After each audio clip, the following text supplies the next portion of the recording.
myself such time as I may consume. The gentlewoman is recognized. Thank you. Mr. Chairman, racial segregation in public education has been illegal for more than 66 years in the United States. Still, American public schools are more segregated today than at any time since the 1960s. The average African American or Latino student attends schools with a majority of children of their own race.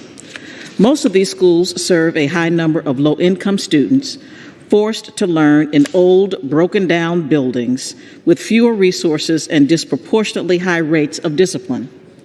Segregated schools are inherently unequal, creating barriers for the students who reside in underserved communities. 66 years since the landmark decision in Brown versus Board of Education, the promise of equal access to education has yet to be realized. Today, public schools are not segregated because the law requires it. They are segregated by their zip codes. Segregation exists due to the erosion of a middle-class tax base, an erosion that has caused communities of color to become systemically poor. Essential services in public education are continuously underfunded. These communities have been denied access to the intergenerational wealth that comes from home ownership due to discriminatory housing patterns and mortgage lending policies. This is particularly true for Black communities.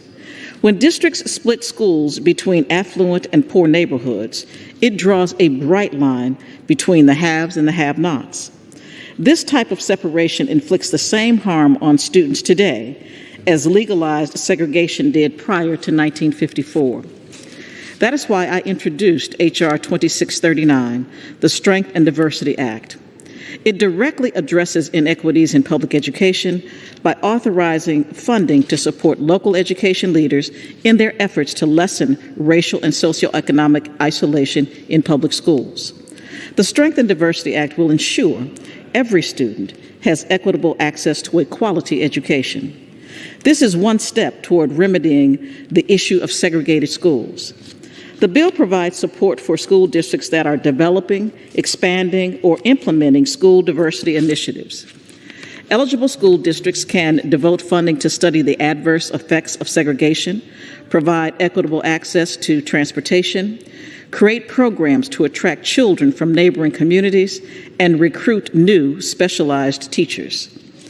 Studies show school integration benefits students of all races. Even the conservative think tank, the Hoover Institution, agrees that diverse learning environments help close the achievement gap and lead to numerous academic, social, and cognitive benefits. Research tells us school integration results in cross-racial friendships and a decline in stereotyping, allowing students to better navigate an increasingly diverse society and preparing them for real-world experiences. Mr. Chair, the Strength and Diversity Act is not new policy.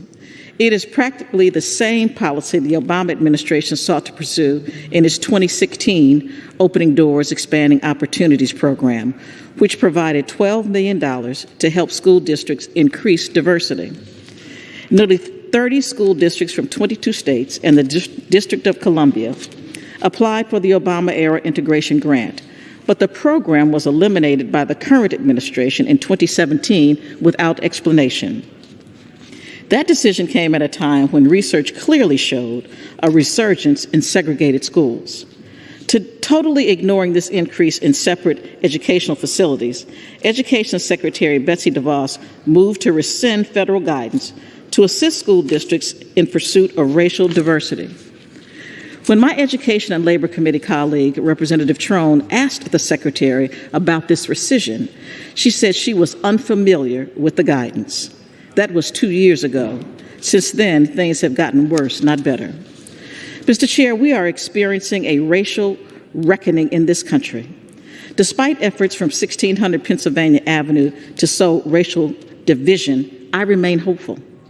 Now is the time to enact the Strength and Diversity Act and provide school districts with the support they need to tackle the task of true integration. This is hard work, but necessary work. And it is past time the federal government support local leaders to fulfill the promise of Brown. Today, I urge my colleagues to make a commitment to put an end to racial and socioeconomic isolation and segregation in our nation's public schools by voting in favor of the Strength and Diversity Act.